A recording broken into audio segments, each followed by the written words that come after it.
Rasanya sih kalau nggak salah dia pun akan kena ya, gitu, karena menyembunyikan pertama ya kan. Setelah Dito Mahendra, Nikita Mirzani yakin Nindi Ayunda akan ikut terseret kasus kekasihnya. Nikita Mirzani meyakini bahwa penyanyi Nindi Ayunda akan ikut terseret dalam kasus Dito Mahendra. Sebab menurut Nikita Mirzani, Nindi Ayunda merupakan orang yang diduga ikut menyembunyikan keberadaan Dito Mahendra selama menjadi daftar pencarian orang atau DPO.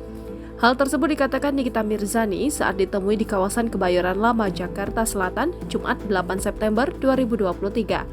Selain itu, pemeran film Nenek Gayung ini menyebut Nindi Ayunda banyak tahu kelakuan Dito Mahendra. Masalah tersebut salah satunya di mana Nindi Ayunda diduga tahu dan terlibat dalam penyekapan mantan supirnya. Kendati demikian, Nikmir biasa disapa, memastikan pihak kepolisianlah yang berhak untuk memutuskan keikutsertaan Nindi Ayunda bersama Dito Mahendra berdasarkan penyelidikan.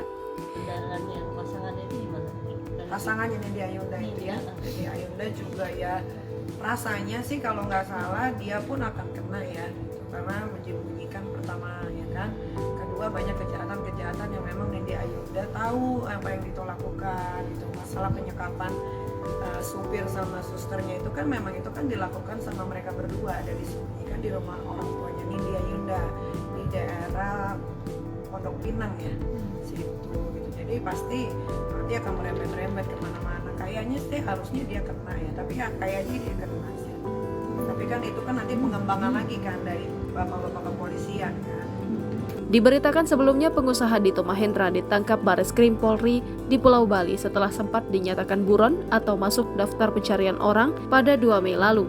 Kasus ini berawal dari penggeledahan yang dilakukan Komisi Pemberantasan Korupsi di rumah dan kantor Dito Mahendra yang terletak di Kebayoran Baru, Jakarta Selatan pada Senin 13 Maret 2023. Penggeledahan dilakukan terkait penyidikan dugaan tindak pidana pencucian uang mantan Sekretaris Mahkamah Agung Nur Hadi.